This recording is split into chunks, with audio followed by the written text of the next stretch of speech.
corpse can't be identified, no next of kin, no one to claim the body. What they do is, they cut off all the fingers, all 10 of them, and then they cut off the jaw. They cut off the person's jaw. Joy Ride is called Roadkill in the UK. I'm going to call it Joy Ride throughout this video, since the sequels are just called Joy Ride 2 and 3 even in the UK. I mean, the third is subtitled Roadkill, so if they kept this up in the UK, it would be called Roadkill 3 Roadkill. This is what I like to call a 4 AM film. One you came across on a random TV channel on some random night, and it leaves an impression on you until you find it again later on in life. At least that's how I found it. On a sleepless night, flicking through channels and landing on a movie just beginning. Little did I know, about 20 years later, this trilogy of films would make me ponder a lot about filmmaking. Horror franchises never seem to die. They continue pumping out release after release no matter their quality. But Joy Ride is different. It's not a massive, well-received franchise like Halloween that'll bring in viewers and money no matter what. It doesn't have a hook that brings people back like Puppet Master or Hellraiser, where fans want to see the latest killer toys or Cenobites. It's not exactly dirt cheap to make them, and it isn't a passionate, beloved series with deep lore and themes that is backed up by other media properties. So what is it about Joy Ride that kept it coming back? If I was to describe the first film to someone, I'd say it was like a modern take on Steven Spielberg's Duel, with more explanation in the plot. J.J. Abrams was a writer, and Steve Zahn and Paul Walker are the leads, so it wasn't some B-movie thriller. This had some serious talent backing it. It follows two brothers, played by Zahn and Walker, who are fooling around on their CB radio chatting to truckers. They decide to mess around and joke with a few of them pretending to be a woman, but end up messing with the wrong guy. Their prank backfires on them, and they end up on a much more horrific journey than they anticipated, as he comes for revenge. Tell him what you look like. So I'm 5'10". I got dirty blonde hair down to my shoulders. I got blue eyes, really soft skin. Oh, man, this is turning me on. And if I were there, Rusty Nail, you know what I'd do? Tell me. Awesome! I'd make you feel good.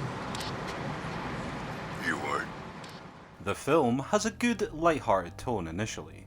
These guys are brothers, and they feel like it. Zahn and Walker play off one another brilliantly. Even though the prank they're playing is childish and a little mean-spirited, being brothers, they egg one another on to keep it going. It's only when people get hurt that they realise their mistakes and regret their actions. When the first scene of violence comes on screen, it really hits you, as suddenly you're dropped into a much darker film than you first anticipated, and the way the scene flows is fantastic to stab your thoughts with violent imagery without being gratuitous. Initially, you only hear the audio of the attack through a wall, and then we see the results later in a hospital through brief, terrifying glimpses. It reminds me of that scene in From Dusk Till Dawn where they discover that Tarantino has killed a hostage. Richard, what's wrong with you? Ted Levine plays the villain Rusty Nail, and he's got the perfect voice for this role. He has a gravelly drawl that pierces into the picture whenever he speaks, that seems to linger in the air. I swear to God, the way he says candy cane was burned into my brain when I saw it all those years ago, and it just won't leave. Hey, candy cane. He never raises his voice. He doesn't need to. He's the one in the driver's seat and has no fear of the consequences, which makes him all the more scary. Some of his monologues chill you to the bone. He's just so creepy. But it also adds layers to his character as he confides why he's doing what he is. Now they know what it feels like to be the brunt of the joke. Your heart pounding, face burning hot. Now they know what it feels like to be the fucking punchline. He's not simply out for revenge. He wants to embarrass them, to put them through the humiliation he felt after they pranked him. The film isn't just him chasing them down in his car out for violence. He actively taunts them throughout and gets them into situations by his threats rather than straight up harming them. That's what makes him such a good villain.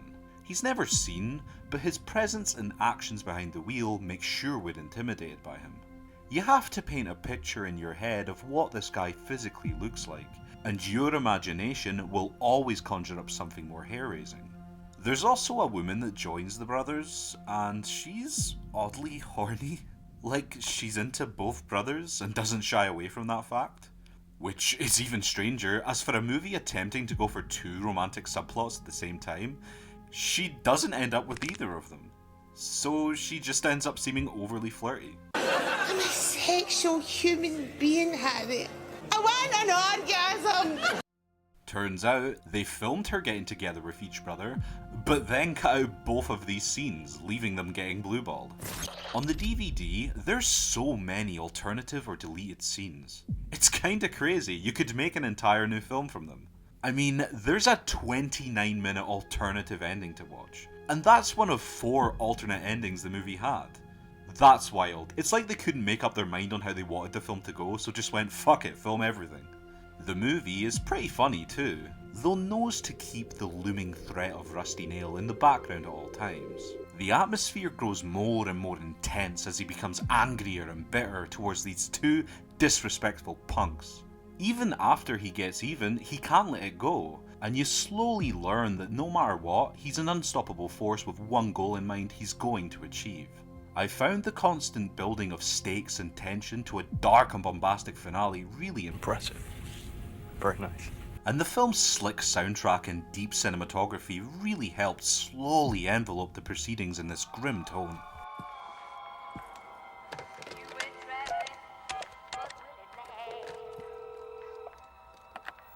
Police?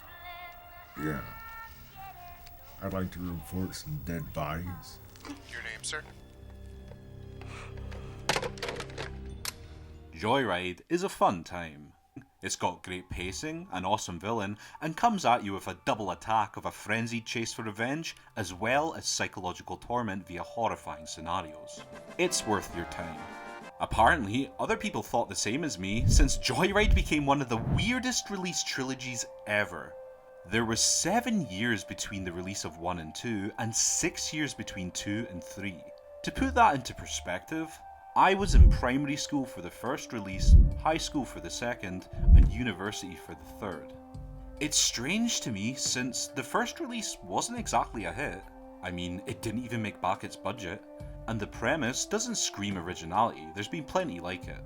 I guess it must have done well on DVD sales and word of mouth, but there's nothing online about these financials. The second movie went straight to DVD, and as we all know, those 3 words instantly spell quality with a capital Q. But I had an open mind. Even bargain bin movies can be fun for an evening, and the first one was a good time.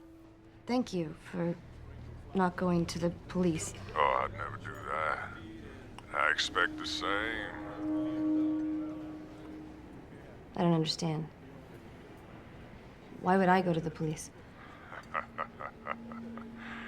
Because now I got something of yours. Joy Ride 2 seems like it would be a tired retread, and you're right, it is. But to their credit, they do switch up the premise.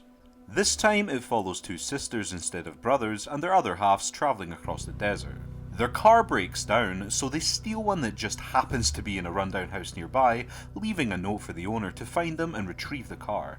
Wouldn't you know it, the car they steal belongs to Rusty Nail, and he's not too pleased, forcing them to play some sick games as punishment for their theft.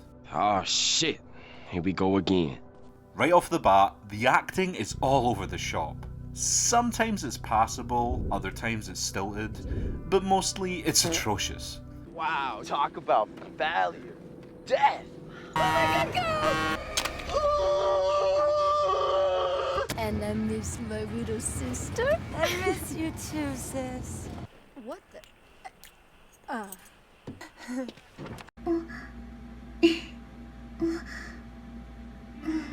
The opening scene is Rusty picking up a really poorly acted prostitute, and within 2 minutes of runtime, she's flashing her tits, with a cheap looking title screen following it, which should immediately clue you into what kind of experience you're in for. You never feel a true close bond between these people like with the original brothers. It's a set of actors going through lines, and none of the characters really leave any impact as human beings. When one of the girls loses her sister, she shows about as much emotion and pain as someone who woke up slightly later than they should have and now would need to rush their morning routine to make work on time. I love you, wife. They're all just the bare minimum of character tropes to call themselves one. It also seems to be an unwritten law that all direct-to-DVD horror films have one character that's insufferably unlikable, and here it's this emo guy. And no, I'm not calling him emo for a cheap gag. He literally states, "I'm not a goth, I'm an emo." You may want to surrender your goth pride, Nick, and lose the black jacket. I'm not goth, jock. Third wave emo punk if you insist on using labels. Well, He's obnoxious and I hate him.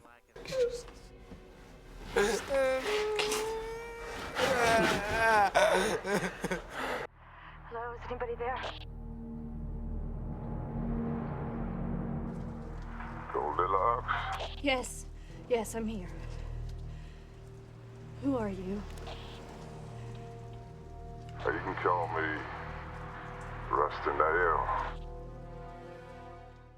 Ted Levine didn't return, so this time Rusty is played by Mark Gibbon. He's got the right deep, gravelly voice for the role, but it lacks the tender moments of humanity in Levine's performance, and his dialogue is really stock. There's never any moments he lectures the group like in the original to clue us into his mind. It doesn't help that his character is so confused here. Like, he is getting revenge for his car being stolen as the main plot, but in the opening scene, he viciously kills a prostitute for no reason at all. So his motives are skewed. Is he a man who looks for vengeance and punishes those who've done wrong to him, but goes too far? Or is he just a cold-blooded killer at all times? I don't know. Rusty has leveled up this time, but to ridiculous degrees. In this century, Rusty comes across like an omnipotent being, able to do anything at any time, and knowing exactly where characters are and what they're doing. In the first entry, he was intimidating, but he wasn't this invulnerable god. He had a simple DIY edge. We saw glimpses of him do things himself in the climax, but he mostly used twisted psychology to get what he wanted verbally from afar. Here, he magically teleports all over the place to perform physical actions that would require quite a lot of effort. For instance, in his first scene, Rusty's truck goes past a diner and scares the characters. They go in, talk, and then the brother goes to the bathroom where he's kidnapped. So, to put it into perspective, Rusty had to turn his big ass truck around, park it, sneak into the diner, knowing exactly the same moment the brother would be in the bathroom, in 2 minutes and 15 seconds no less. Then he would have to subdue him, carry him back to the truck, and tie him up without anyone in the diner seeing or hearing him in broad daylight. I can guarantee you will make an extra $1 million by the year end. I will double your investment in 1 year. What? Bullshit! That's just one case of the magical abilities Rusty has in here, and it gets far worse. He's able to pinpoint where folk are, what they've done, and where they're going. And it wouldn't be so bad, but the movie constantly shows us where he's driving around, so it's not like he's sitting watching them all the time. He's a ninja, never being seen once by our team of half-wits while doing extremely attention-bringing things, a lot of the time in their direct presence. Oh, don't get me wrong, the film relishes showing off Rusty to the audience and they see him face to face a lot in the third act. But this once more removes that sense of mystery and style the original had. It doesn't force you as a viewer to use your imagination of what this dangerous figure looks like in your mind, and building up the fear you have towards him more as the brief glimpses weren't enough to gain a complete picture. Here, they just show him off, and he's your bog standard dude in a jacket and jeans. And as I say, even his dialogue isn't as memorable this time out. Come on, lover boy. It's just a game. Stay with me now. Remember how you initially kind of felt sorry for Rusty at first in Joy Ride 1? As he seemed like a lonely guy, and the movie slowly ramped up in stakes and threat as he showed more of his true nature, shaping your opinion accordingly? Well, here he instantly jumps to, "I'm gonna kill your brother if you don't cut off your finger." I guess you could say we already understand he's a psychopath from the first movie, so there's no real point in building up that fear again, but it has the negative effect of making him really one-note and lacking any personality. With all the illogical, unbelievable acts he commits, and him being an all-knowing voyeur, it all adds up to Rusty being a massive downgrade.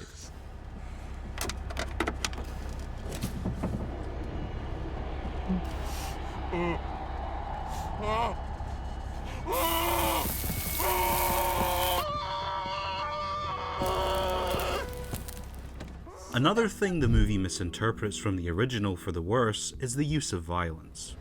The original only gave hints at the violent actions that Rusty was capable of, with tight close-ups and edits of the harm he did to the poor dude in the motel. He technically only has a body count of 1 up to this point, with the ice guy he killed off-screen to cover his tracks out of desperation. It didn't rely on shock value, which is exactly what Joy Ride 2 does. Here it trades a subtle and frightening portrayal of grim actions with blatant boring killing. There's no tension, style or dread, it's just trashy for the sake of cheap shocks. It's not a splatterfest or anything, but when someone is hurt or dies, it's so tepid. Like it's caught between wanting to be more dramatic and subtle and going for all-out gore. In the end, it doesn't satisfy either way. A lot does happen just off camera, but it never bothers building up to these actions or focuses on them with the same care that the first one did. Even outside of Rusty's antics, some scenes just don't make a lick of sense.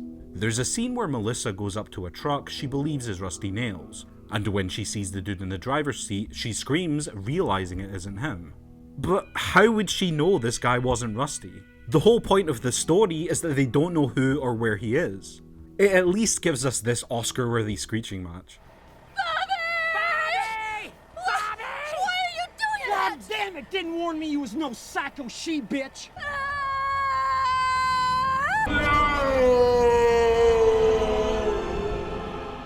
There's another where our heroes are pressured into cutting off a finger, so their plan is to break into a mortuary to cut one off a corpse. They unreasonably easily break into the morgue, only to find the doctor asleep on the table with a cadaver blanket on him and beer in the cold chamber.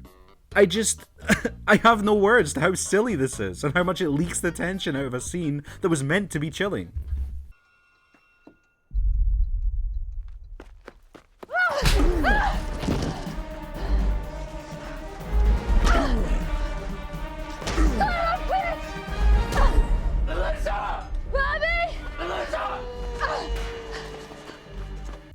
There's no scares or even anything that unnerving to be found in the flick. Even the look of it just screams, this is direct to DVD. The first entry was subtly stylized, with dirty close-ups, a dark shadowy climax, and it cleverly used neon lights a lot to set the mood for a scene. In Joy Ride 2, it looks flat out bad throughout. Whenever there's a scene in a car, it's pretty funny. The camera just bucks up and down with the motion of the road since it wasn't stabilised or set up properly. They just shoved a cameraman in the car with them and hit record. Even on Blu-ray, the picture quality was subpar, and there was never a shot that got emotion out of me. It's basic filmmaking without being edited in a manner to heighten a reaction from you, any attempts to elicit fear fall flat, and it's just plain ugly to look at. I also have to add that despite the climax going from night to day out of nowhere, Rusty's defeat in this one is great. It goes out on a really fun high note.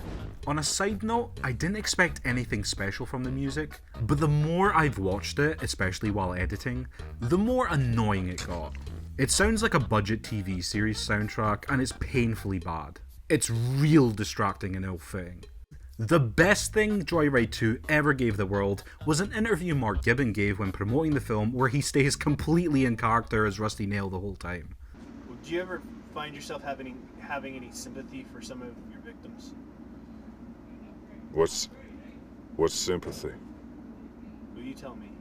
I don't know what sympathy is. If it's anything like, like feeling sorry for somebody or taking pity on them, or yeah. No, I don't feel none of that.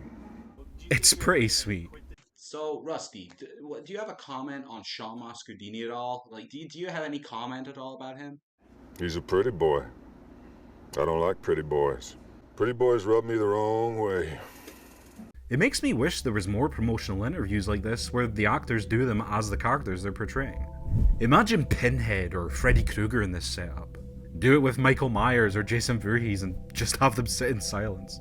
Joy Ride 2 has a couple of fun moments courtesy of Rusty, and some people may get a kick out of how bizarre some of the plotting is, but it's mostly just a bleak, illogical, and less effective retread of the original. Hardcore fans of Rusty Nail will probably enjoy the set pieces he conjures up. Maybe. But everyone else will just end up bored and forget it by the time the credits end.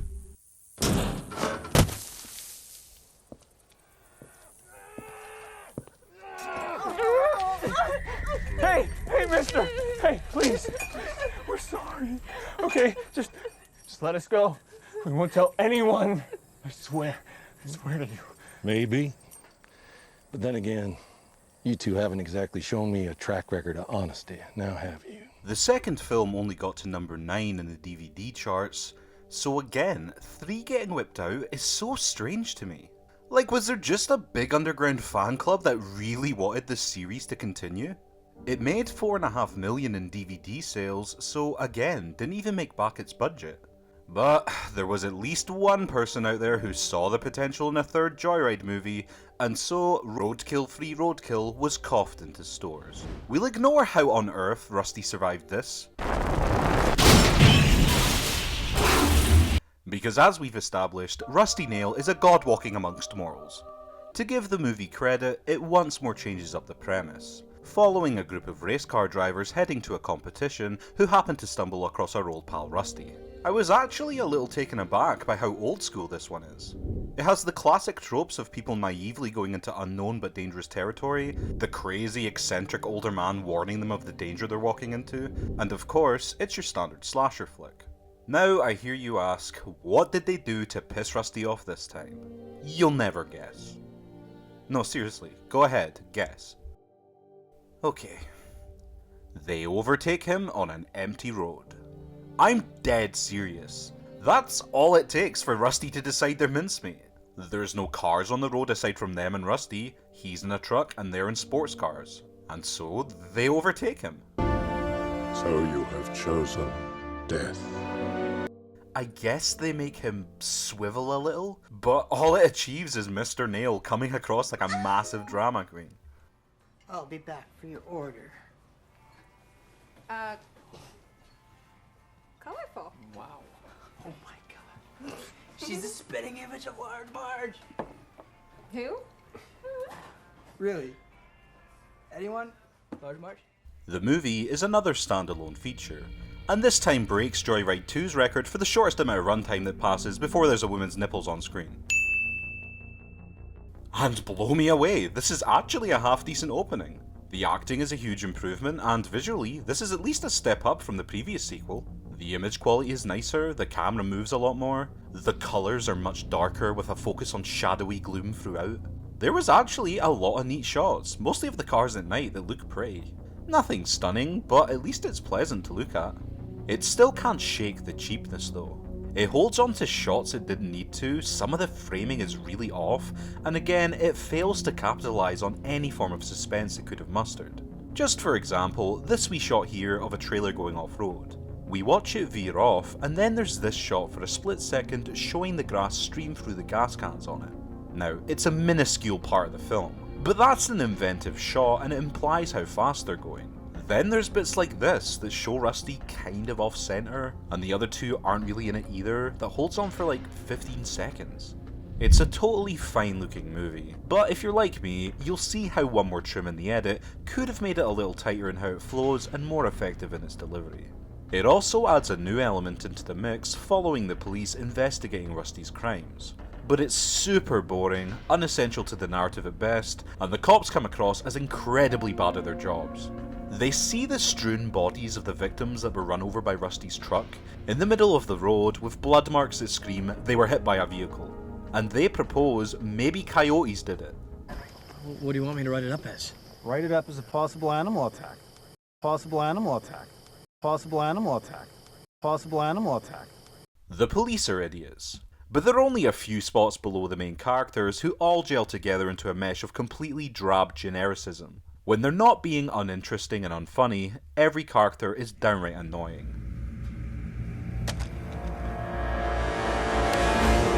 One racer. Come back, one racer. Are you out there?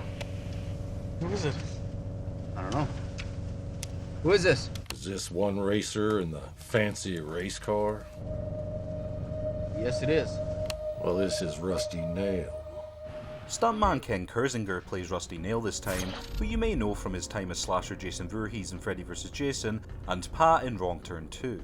He's serviceable, but his voice just doesn't have the same impact as Gibbon or Levine. It's not the gritty, intimidating croak they have. It's a weaker, more normal take, and it makes you miss the exaggerated drawl from before. He has the size factor, but it can't be ignored that he just isn't as menacing as before. And this time, Rusty has completely degraded into being a Jigsaw ripoff.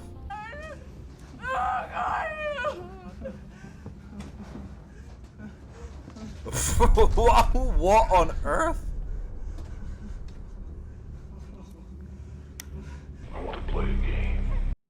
There's no intimidation factor anymore. He's just an excuse to put people into various horrifying scenarios with little context other than, he's a maniac. Remember when he made the brothers go into a restaurant naked so they could feel the humiliation he felt? Well, fuck that. The opening scene here has him tie a couple to his truck and says he'll let them go if they can hold on to his grill for a mile. Rusty is always in sight this time too. The very first scene, he's there in the bright daylight and all mystery is removed from him. They don't even attempt to hide his face. Well, I take that back. They kind of half-heartedly put him in the shadows sometimes, but it doesn't really land because they've showed him in the very first scene of the movie. We know what he looks like from feet to face. We also see him operate a lot more. How he hunts people down using his laptop, and all the shots of him talking are now done from his point of view. How is any of this superior to what came before? I guess it could have worked as a creepy commentary of how someone could really do it, but it's not executed well enough to pull it off. It just grounds him in reality too much and ruins his mystique further. It also flat out ruins some scenes. There's this scene where a police officer is supposedly arresting Rusty and it's all tense and spooky. But it doesn't work because we know that's not what he looks like. It acts like it's him, but I was just sat there going, well, that's obviously not Rusty. And wouldn't you know it, what a shocker, it's revealed not to be Rusty. I am shocked! Shocked! Well, not that shocked. If he was kept hidden, this twist would have landed. Also, this might sound strange, but Rusty is too clean. The previous incarnations knew to keep him grubby and, well, rusted. He seemed like a man who'd been around the dark corners of the world, with thick, heavy, dirty clothing, and his truck was a decaying, tank-like beast.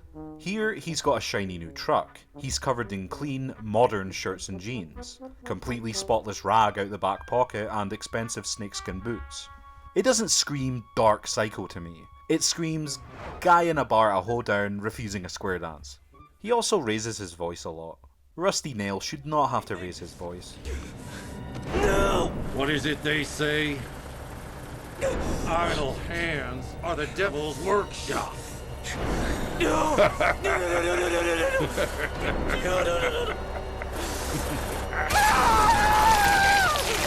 Let's give him a hand! While the first film showed a lone Rusty wanting revenge for being bullied, and the second they stole his car while being a secretive and dangerous presence lurking in the shadows, here Rusty has become an urban legend who roams a patch of desert called Slaughter Alley, and kills people enough that even the police are aware of his activities and warn people from going down his route, though still maintaining it's somehow local bullshit? Check around as much as you like, just don't start scaring people. We got enough trouble with this Slaughter Alley bullshit. Again, the police in this are morons. He also doesn't use psychological torment at all this time. Hell, he doesn't even really taunt them all that much. He's just a brute, smashing people off the road with his van or killing them with various makeshift weapons like an orc. And smash he does. This is by far the most gory of the flicks. It goes straight for the jugular with people being torn apart in brutal fashion. But aside from the opening scene, the film is pretty creatively bankrupt. The effects are great, these are really juicy and squirm-inducing practical effects, but they're used in mundane and by-the-number ways, aside from whatever the hell this was supposed to be. And that's the movie's main issue in a nutshell. It's dull. The characters are dull. Rusty is dull. The kills are dull. The package is also bereft of anything remotely fresh that the film could call its own. Rusty's motivation is even more confused in the last film, there isn't a single likeable character in the script, and the only reason you'll still be watching is that honestly it goes by at a good pace. It made me think back on things, reflect on what it was I was viewing. Why did someone decide to fund and release this movie? What drove them up to 7 years apart to say, let's bring back Joy Ride? Money? Well, none of these films ever made their budgets back. A chance to inject the genre with fresh new ideas? All of them follow the same formula and the sequels don't do anything interesting. If anything, they just get worse and more unoriginal. Is it a cult series with a devoted fan base? Again, not that I can see. Rusty Nail has zero lore to him, and he isn't even considered a classic horror villain. Wikipedia states the original is a cult hit, but I can't think of anyone I've met, even people really into horror, who brings it up in conversation.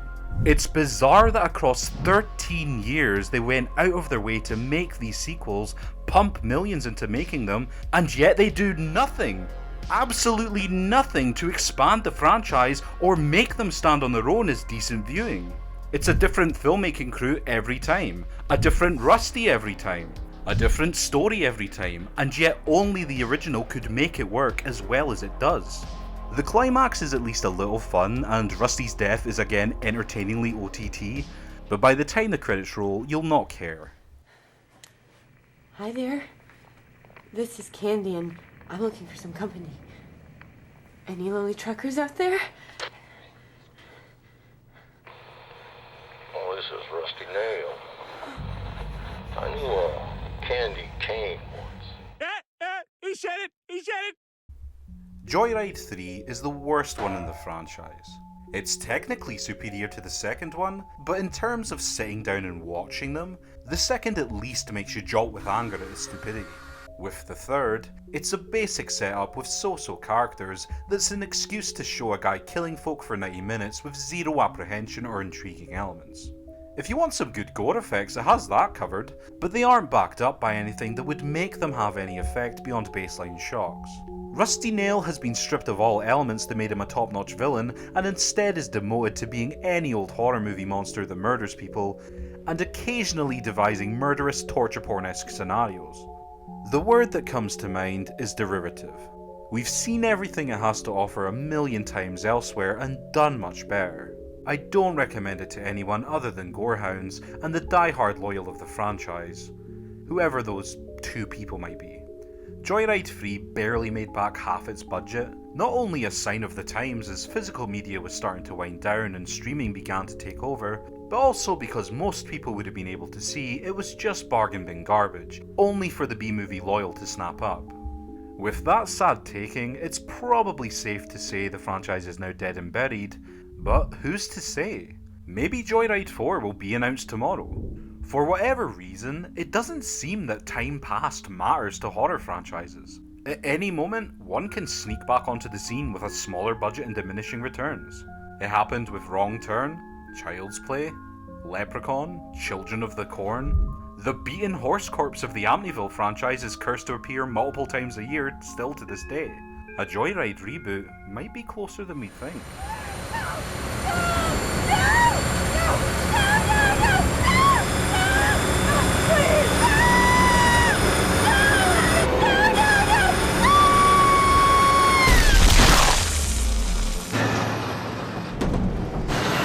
Well, you're halfway to the hospital now, Jewel.